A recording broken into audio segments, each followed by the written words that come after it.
네, 반갑습니다. 자, 오늘 이틀 전에 5월 20일이죠. 20일에 아모레 퍼시픽을 좀 체크를 드렸는데 지금 20일 날 체크 드렸던 기점 이후 이날 장중에 제가 정리를 좀 드렸거든요.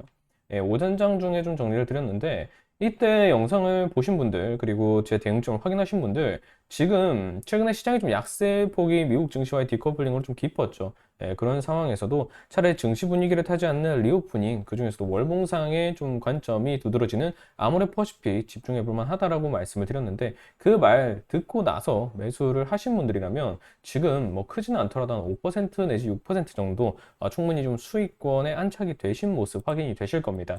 잡으신 분들 모두 축하드린다라는 말씀드리고, 자, 제가 오늘 아모레퍼시픽을 왜 하루 더 가지고 왔느냐라고 한다면 결국에 내일 있을 엔비디아의 방향성 때문에 그렇다라고 봐야 되겠죠.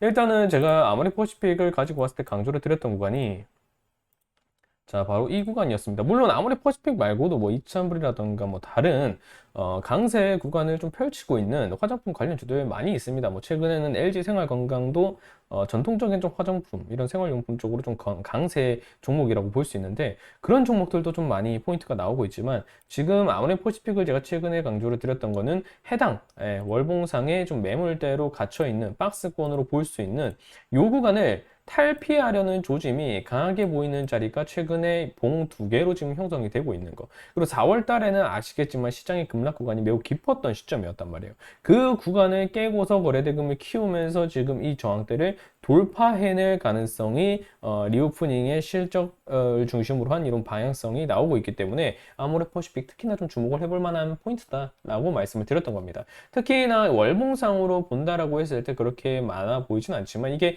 연 단위로 환산을 한다라고 하면 2018년 후반부터 2019, 20, 21, 22 그러니까 못해도 1, 2, 3, 4개년도의 이런 저항을 오늘 벗겨낸 자리라고 볼 수 있기 때문에 요 구간이 탈피되면서 여기서 형성된 차익성 매물들 소화하고서 이게 지지로 전환된다? 그러면 제가 가격대 어디까지 열어볼 수 있다라고 말씀드렸어요? 여기까지 충분히 열어볼 수 있다라고 말씀을 드렸죠. 조금 보수적으로 잡는다라고 한다면 아래 꼬리 지지 포인트로 확인할 수 있는 한 26만 원 정도까지는 제가 구간을 좀 고려해 볼 수 있다라고 말씀을 드렸습니다. 자, 일단은 여기서 좀 더 디테일하게 종목을 잡아본다라고 하면 한 21만 원 정도까지 자, 체크를 할 수 있을 것인데, 자, 여기서 말하는 21만 원은 뭐냐? 이 구간이 노란 박스가 지지로 안착이 되었을 때 매수를 할 수 있는 허용 범위라는 겁니다. 여기서부터는 분할 매수로 들어가야 된다는 거죠. 실제로 뭐 여기서부터 18만 8,600원 정도로 종가가 마무리했는데 21만 원 범주까지 한 10%밖에 되지 않습니다. 그런데 최근에 이런 리오프닝이라든가 이런 화장품 관련주들 강세 포인트나 변동성 고려하면 10% 생각보다 그렇게 크진 않죠. 네, 그런 점을 고려했을 때 21만 원에서 18만 원 요 라인까지 네, 18만 좀 더 디테일하게 볼까요? 한 18만 2천 원 정도까지 자, 18만 2천 원 정도까지 이 하방 박스가 지지가 되는 모습이라고 한다면 여기 내에서 분할 매수로 좀 가져가시다가 여기 이탈되면은 당연히 정리를 하셔야 되겠죠. 그런데 지금 리오프닝 추세라든가 실적이 이미 어닝 서프라이즈가 찍히고 있는 시점이고 중국 내에서도 어쨌든 LPR 계속 조율하면서 이런 유동성 정책을 펼치고 있는 시점이고 중국이 한한령 해지 기대감으로써 좀 내비칠 수 있을 만한 포인트들이 계속해서 좀 나오고 있죠. 단체 관광 호용도 그렇고 판호 발급도 그렇고 우리나라 콘텐츠도 이제 중국에서 좀 방향 돌리는 것도 그렇고 어쨌든 한한령 완화에 대한 기대감이 계속해서 형성이 되면서 중국은 지금 어쨌든 소비를 돌려야 되는 시점이기 때문에 중국의 유동성 정책과 이런 소비 개선에 따른 어느 정도 경기 활성화를 고려한다라고 하면 그 시점에 리오프닝 특히나 화장품 관련주들은 지금은 중국을 좀 탈중국해서 북미 쪽이나 일본 쪽으로 시장을 돌리고 있으면서 그게 부각이 되고 있지만 중국 역시 개선된다라고 하면 당연히 매출 펌핑은 더 일어날 수밖에 없는 부분이기 때문에 지금 아직도 좀 화장품이라든가 리오프닝 산업 같은 경우에는 좀 노려볼 수 있는 자리가 많다 이렇게 좀 보실 수가 있습니다. 그래서 이 구간을 만약에 이탈한다라고 하면 구간적 투심이 불안정해질 수 있기 때문에 당연히 좀 대응을 가져가야 되는 거고 그게 아니라고 한다면 21만 원 내에서 분할 매수를 가져간다라고 했을 때 보수적으로 잡아도 26만 원 구간까지는 충분히 월봉상 기술적 흐름을 고려했을 때는 좀 노려볼 수 있을 만한 포인트가 나올 수 있다. 이렇게 정리를 드리는 겁니다. 그러면 제가 앞에서 말씀을 드렸죠. 그럼 결국에 지금 아모레퍼시픽을 주목해야 되는 것 중에 하나가 엔비디아의 실적과 연관이 되어 있다고 말씀을 드렸습니다. 리오프닝과 엔비디아 도대체 이게 무슨 연관이 있냐 이렇게 생각을 하실 수가 있습니다. 자, 간단합니다.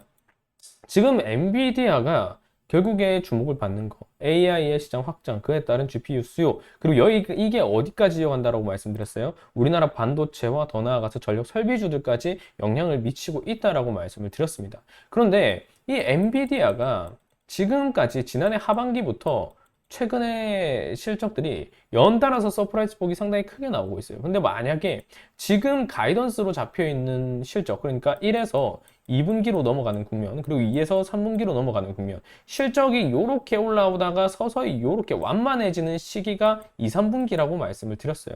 그런데 1분기에서 실적이 만약에 서프라이즈가 나지 않는다라고 했을 때 어떨까요? 네, 물론 지금 시장 투심이라던가 이런 가이던스가 종합했을 때, 그리고 GPU에 납품하고 있는 기업들의 실적을 고려했을 때 엔비디아의 수준은 이번에도 서프라이즈가 나올 가능성이 높다라고 볼 수 있어요. 하지만 우리는 투자를 하는 사람으로서 늘 경우의 수를 둬야 되지 않겠습니까?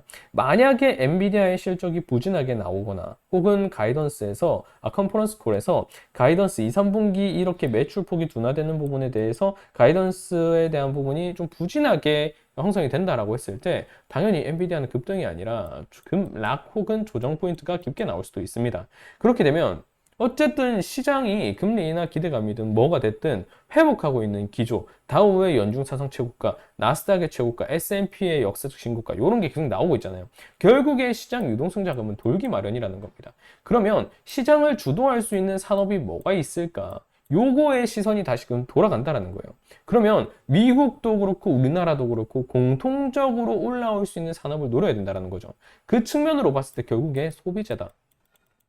그렇게 되면 결국에 테크주들이 약세를 보이고 시장의 강세가 유지돼야 된다는 관점을 들 때 탄력성은 경기 연착륙 기대감에 따른 소비재로 넘어갈 수밖에 없다라는 겁니다. 그리고 원자재 가격이라든가 이런 인플레이션에 대한 우려로 형성될 수 있는 반사수요 역시 식품주나 소비주 이런 쪽으로 좀 돌 수 있다라는 거죠. 왜? 가격대 상향으로 인해서 영업이익의 개선이 일어날 수 있으니까.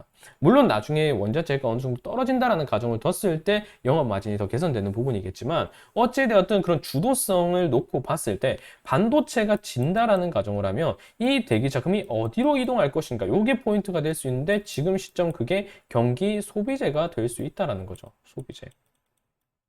그럼 이 소비자라고 하면 우리나라 입장에서는 뭘 볼 수 있어요? 두 가지 볼 수 있죠. 지금 시점에서 리오프닝 놓고 봤을 때 식품과 그리고 하나 뭐 볼 수 있어요? 화장품. 어쨌든 식품이야 우리나라 수출 포인트 최근에 뭐 삼양식품 이슈로 인해서 좀 뜨거웠던 부분을 다들 아실 거고 화장품 역시도 미국과 연관지어서 볼 수 있어요. 제가 좀 전에도 말씀드렸잖아요. 중국에 좀 의존도가 강했는데 최근에 일본과 북미 시장으로 진출이 많이 돌아갔다라고 말씀을 드렸죠. 그렇다라고 보면 경기 연착륙에 따른 소비 심리는 개선이 꾸준히 일어난다고 봤을 때 미국의 소비가 받쳐지고 있고 그에 따른 화장품에 대한 추가적인 탄력이 계절 요인 이제 여름이 또 왔잖아요. 이 점을 고려했을 때 주도 산업으로 치고 갈 가능성이 매우 높다라고 우리가 판단을 할 수가 있다라는 거죠. 그래서 오히려 화장품주들 같은 경우에 탄력성 자체는 물론 엔비디아가 이런 좀 부진하게 깨진다라고 하면 뭐 화장품뿐만이 아니라 시장 전반적인 조정을 피할 수는 없겠지만 오히려 상승 탄력 같은 경우에는 엔비디아의 조정으로 인해서 반도체나 테크주들이 주춤할 때 오히려 그 수급이 그 유동성이 식품이나 화장품 쪽으로 몰려들면서 더 커질 가능성이 높다라고 저는 보고 있습니다. 그런 측면에서 지금 엔비디아의 방향성에 따라 화장품 관련주 역시도 좀 주목을 해볼 필요가 있다라고 말씀을 드리는 거고 물론 엔비디아가 좋게 나와서 시장 전반적으로 분위기가 회복된다라고 하면 뭐 그 시장의 영향력으로도 지금 우상향 기조로 이어가고 있는 화장품 관련주들 추세를 꺾을 이유가 없겠죠. 어찌되었든 어떠한 방면이 나오든 지금 화장품 관련주들 같은 경우는 충분히 노림수가 있다라는 거를 좀 강조를 드리는 거고 일단은 엔비디아 실적 발표를 기점으로 우리 증시뿐만이 아니라 미국 증시, 글로벌 증시 모두 좀 큰 변곡이 되지 않을까라는 생각이 듭니다. 뭐 저점을 다지고 고점으로 트는 변곡이 되든 아니면 이 고점 랠리를 이어가고 있는 미국 증시가 단기 조정 포인트를 좀 강하게 받아가는 변곡이 되든 이런 흐름이 좀 이어질 것으로 일단 보고 있는 만큼 내일 새벽에 발표될 엔비디아의 실적 그리고 컨퍼런스 콜에서의 내용까지 확인하고 나서 전략을 좀 새로 추릴 필요가 있는 시장의 위치라는 점 한번 인지해 주시기 바라면서 저는 그럼 오늘 영상 아모레퍼시픽 다시 한번 정리 드리면서 마무리할 수 있도록 하겠습니다. 자, 영상이 도움이 되셨다면 좋아요와 구독 꼭 눌러주시고요. 저는 또 다음 영상에서 그럼 인사드릴 수 있도록 하겠습니다. 감사합니다.